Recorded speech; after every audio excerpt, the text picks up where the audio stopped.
Muy buenos días, señoras y señores. Buenos días, República Dominicana, y a los que nos sintonizan en el exterior. Hoy, miércoles 12 de enero del año 2022, en el aire matinal, señoras y señores. Buenos días, Laura Castellanos. Buenos días, Geraldino, ¿cómo va todo? ¿Qué tal? Bien, ¿todo bien? Todo bien, gracias a Dios. Bueno, Viendo hoy día la 12 semana de enero, avanza rápido. estamos a mitad de la semana. Hoy día 12 de enero no podemos dejar pasar por alto que justamente hoy se conmemora un aniversario de la muerte de los palmeros, 1972, en la autopista de San Isidro.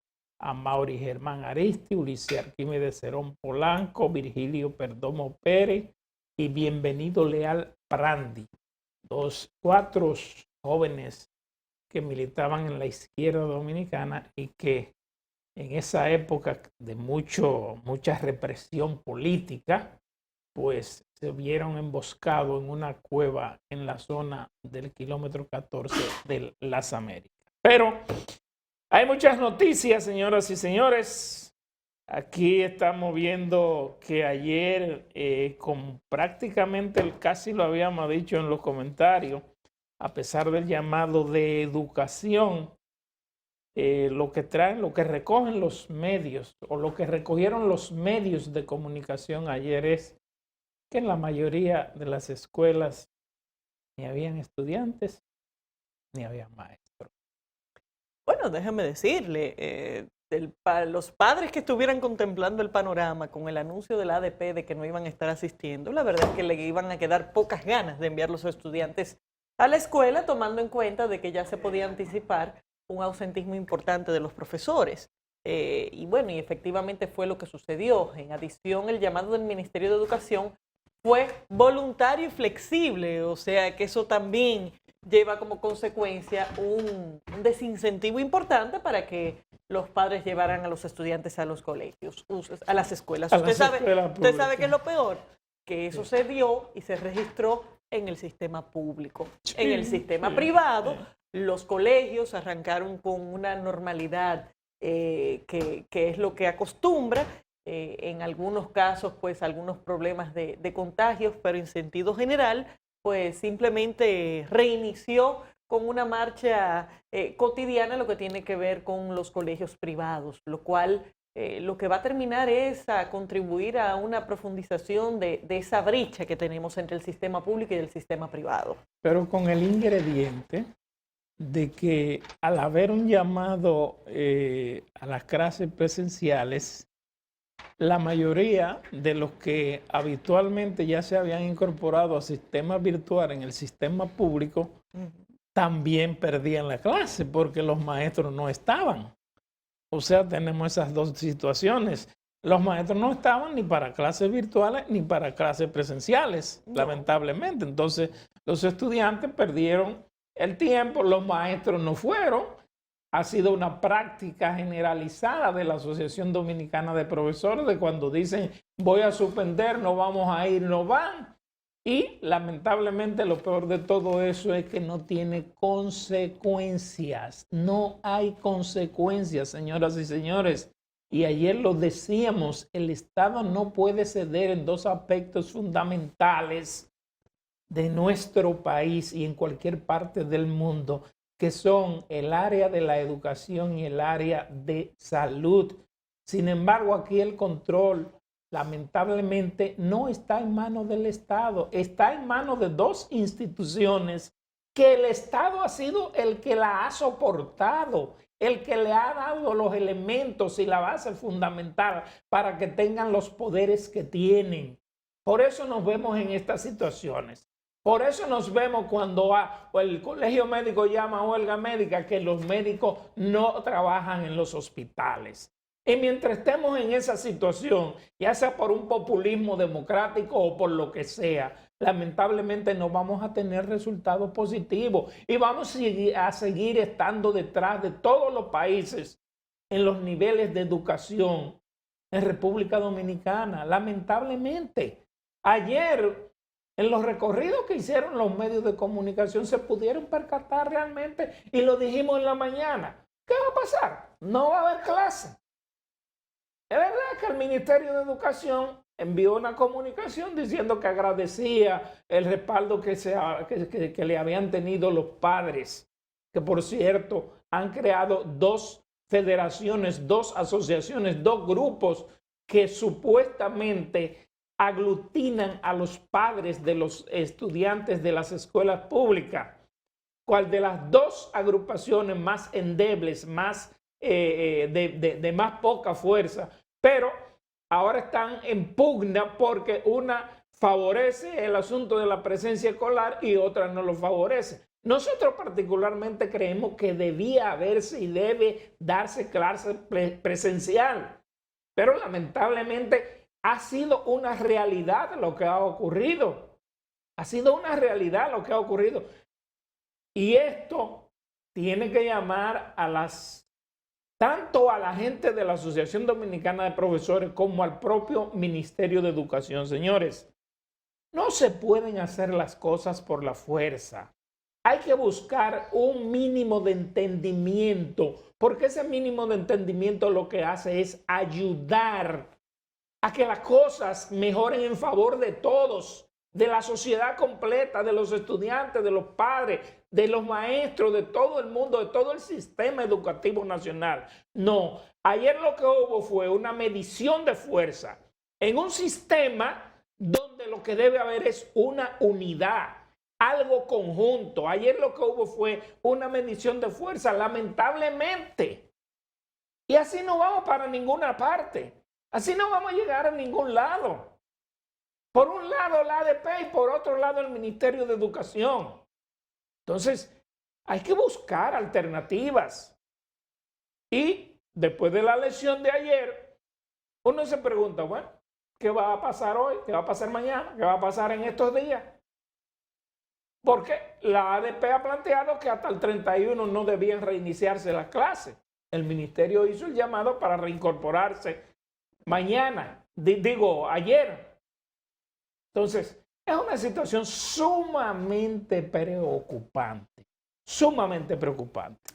La verdad es que sí, que llama mucho a preocupación y la verdad es que no parece haber una salida clara en el sistema educativo público. La resistencia de los profesores a regresar, acompañado de la falta de medidas de parte del ministerio para garantizar que los profesores regresen, y que encima entonces estemos convocando estudiantes para que asistan, sin garantías de si habrá o no profesores en las aulas, lo que hace es generar una situación de mayor riesgo en sentido general. Porque ¿qué pasa con esas aulas que no tienen maestros? ¿Qué pasa con esos niños que llegan ahí a su centro educativo? No hay maestro, se sientan, los padres están posiblemente trabajando, y los niños ¿qué hacen? ¿Qué garantías pueden dar los centros públicos de lo que va a ocurrir? O se quedan, como dicen, en el limbo. Sí, y la verdad es que es de mucha preocupación que no se haya logrado un entendimiento con la ADP, cuando estamos hablando de una situación en la que en adición no hay un llamado formal a huelga. Entonces, sencillamente esto es un ausentismo casi medalaganario de parte de la ADP. Algo que, por supuesto, debería llevar a algún tipo de acción inmediata de parte del Ministerio de Educación, que no puede ser simplemente sentarse a contemplar el panorama, sino que muy por el contrario tiene que garantizar la continuidad de la educación, en particular cuando ya se hizo la convocatoria formal del año escolar y donde ya los estudiantes han empezado a ir. Pocos estudiantes en sentido general, porque cuando se hace un llamado voluntario en medio de un anuncio de profesores que no quieren ir a dar clases, pues muchos padres optaron por no enviar sus hijos a las escuelas. Pero independientemente de eso, en este país hay que entender que hay padres que no tienen alternativa. Que esa idea de dejé a mis hijos en las casas con alguien de servicio es una noción de clase media y clase media alta. Que se necesita el espacio de las escuelas, porque hay muchas familias que si no dejan a sus niños sencillamente en la calle, en el barrio. Y agregarle a eso el hecho que esa es una parte que no se ha explicado, ni se ha dicho nada. Por ejemplo, se hizo el llamado a las clases en las escuelas públicas.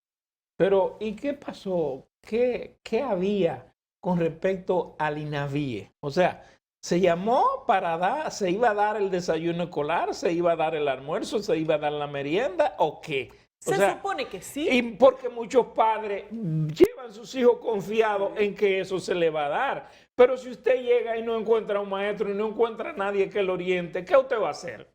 Retirarse. Lo mínimo que debe hacer un padre es mandar a buscar al niño o la niña a la escuela, al plantel escolar y llevárselo para la casa, con el ingrediente de que tampoco sabemos cuál es la posición, ni cuál es la actitud, ni cómo se desenvolvió ayer el Instituto Nacional de Bienestar Estudiantil, el INAVI, el que tiene que ver con la distribución de los alimentos en las escuelas. ¿Se dio?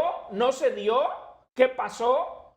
O sea, hay muchas interrogantes y más que una decisión del Ministerio de Educación en el día de hoy de saludar el respaldo, como ellos dicen, que le dieron, yo creo que más que eso lo que hay es que hacer acercamiento.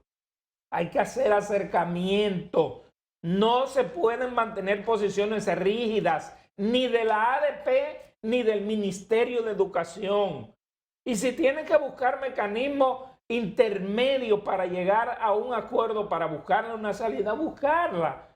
Pero lamentablemente, esa es la mayoría, señores. Estamos hablando de más de 2 millones, son 2.300.000 estudiantes que están en el sistema educativo público. Los otros 700.000 están en el sistema educativo privado.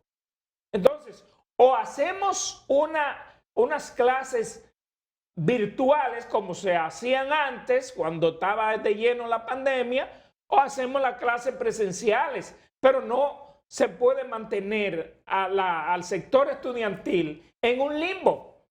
Mira, yo pienso que el Ministerio de Educación ha cometido un error importante en lo que tiene que ver con sus posiciones extremas con relación a estos temas. El año escolar pasado, la posición extrema fue su resistencia a abrir las aulas y a mantener únicamente el modelo de educación a distancia que instalaron.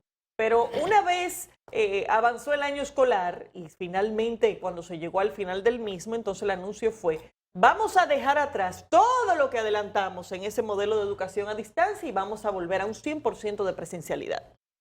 ¿Y qué pasa en las aulas cuando hay un contagio? O cuando hay que seguir el protocolo de salud pública porque hay un brote de COVID en algún curso. ¿Cómo se le da continuidad a la educación de esos niños? Porque en los colegios privados lo que está pasando es que los cursos, bueno, sencillamente, hay que despacharlos una semana, inmediatamente vuelven a la modalidad a distancia, a través de distintas plataformas, a través de Zoom, a través de plataformas propias de que las escuelas y los colegios han ido desarrollando, a través de distintas modalidades, pero garantizan la continuidad de la educación. En el sistema público eso no está ocurriendo. ¿Por qué? Porque todo lo que se avanzó con el modelo a distancia, en el afán de mantenerlo y la discusión pública que se generó, entonces llevó a que el siguiente paso no fuera dejar un modelo híbrido que permitiera aprovechar lo positivo de lo que se logró, sino sencillamente desmantelarlo. Entonces ahora la única alternativa que tiene el Ministerio de Educación es un 100% de presencialidad sin posibilidad de que se tengan las herramientas para que se garantice la continuidad, incluso cuando en cursos específicos se puedan tener situaciones de casos de brotes de COVID. Y la verdad es que esto, acumulado con las circunstancias de que hay centros educativos que todavía tienen problemas en los planteles, este ausentismo ahora de los profesores e incluso de los estudiantes, nos deja con un escenario bastante preocupante respecto al destino de este año escolar, que ya de por sí implicaba que fuera un año escolar demasiado importante, luego de que los estudiantes estuvieran 1 año y medio sin recibir docencia presencial en el país. 1 año y medio. Y a eso le vamos a sumar más tiempo de problemas, dificultades, que sencillamente no van a permitir que los estudiantes lleguen ni siquiera a un mínimo de horas de docencia en este nuevo año escolar. Y miren, porque todavía se pretende que en sentido general aquí se pueda tener algún tipo de articulación entre profesores y estudiantes del sistema público. Hay una encuesta que hizo recientemente World Vision República Dominicana respecto al uso del Internet para acceder a educación virtual. Y el resultado de eso, lo único que refleja es que sencillamente el Ministerio de Educación tiene que garantizar la continuidad de las clases presenciales y seguir explorando los métodos para lograr una continuidad de la educación, incluso en el caso de que temporalmente las aulas tengan que cerrar. El 83.4% de los hogares de la República Dominicana, según esta encuesta, no tiene acceso a Internet para fines de educación virtual porque no poseen los recursos económicos para pagarlo. Esa es la conclusión a la que llega esta encuesta. Dentro de esa cifra, que ya de por sí es alarmante, resulta que los obstáculos que identifican las familias es que no tienen apoyo en la casa, un 15%, que no hay cobertura en la zona, un 8.4%, que solo utiliza el celular, un 2.1%, y otros casos un 4.1%. La verdad es que... Pero mira el ingrediente que hay ahí. Increíble. Señores, en la parte central del país, la provincia, o sea, Santo Domingo, tiene un 49.7%, la mitad del estudiantado no tiene acceso. Eso dice la misma encuesta. En la capital, o sea, imagínate en otras poblaciones, por ejemplo, señala Montecristo en un 17.5%, Provincia Independencia un 8.9%, San Cristóbal un 8.4%, Dajabón un 7.3%, El Ceibo 3.9% y Azua un 0.6%. Ya ustedes se pueden imaginar, señoras y señores, lamentablemente. Mira, hay una información que salió ayer. Yo no la he visto en ningún periódico del día de hoy. En ninguno. No tengo el periódico hoy aquí porque parece que no ha llegado, pero ni lo veo en ninguno de los que están aquí. Ayer el Senado de la República aprobó otro préstamo de $200 millones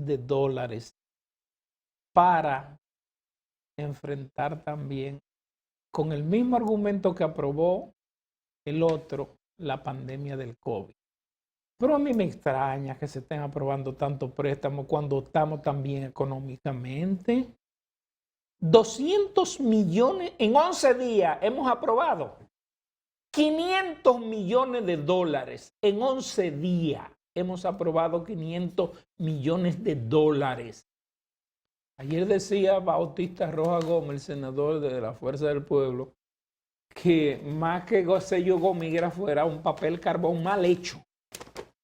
Y la verdad es que la distinguida y honorable senadora de la capital, Farideh Raful, que es la presidenta de la Comisión de Hacienda, todo parece que se le pasa y ella no lo ve. Todo le pasa y ella no lo ve. En siendo préstamo y emisión de bono.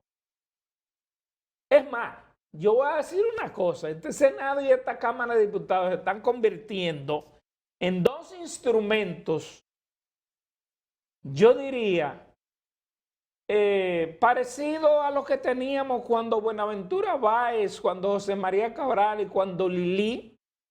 Lo único que nos falta es venderle la bahía de Samaná. Lo único que tiene que hacer ese Congreso es que el gobierno le mande un proyecto destinado a enajenar la bahía de Samaná o cualquier parte del territorio nacional por X determinada cantidad de dinero y aprobarlo. Es lo único que falta. Porque no es posible que en 11 días aprobemos 500 millones de dólares. Así por así.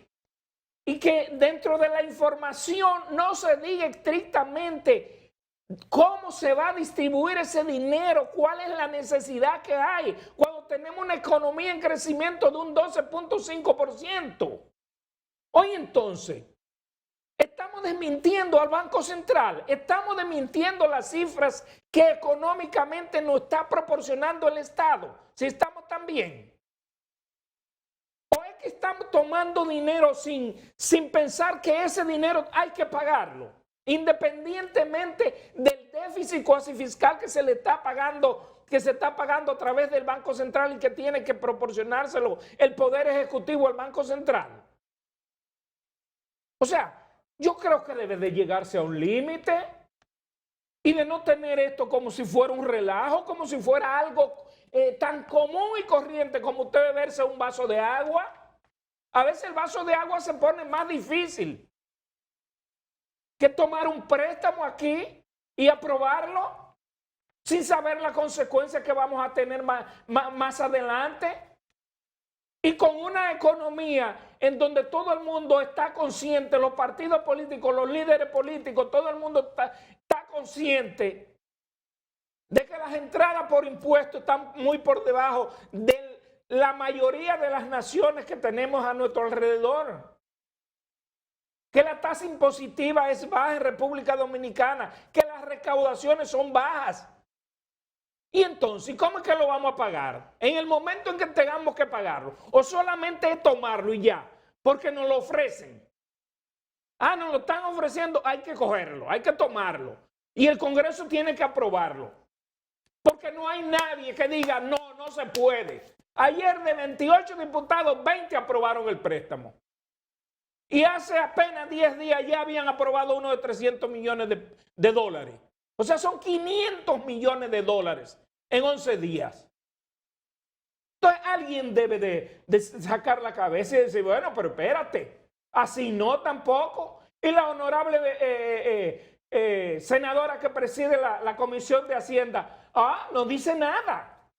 No, que son justificables todos. Todos son justificables. No hay nada injustificable. ¡Qué bien! Lo peor de todo es que no aparece en ningún periódico de circulación nacional. Eso es lo peor, o sea, no se vio eso. Se quedó callado. Así no. La verdad es que el tema del rol que está jugando el Congreso Nacional en este tipo de temas debería ser objeto de análisis por parte de los mismos congresistas.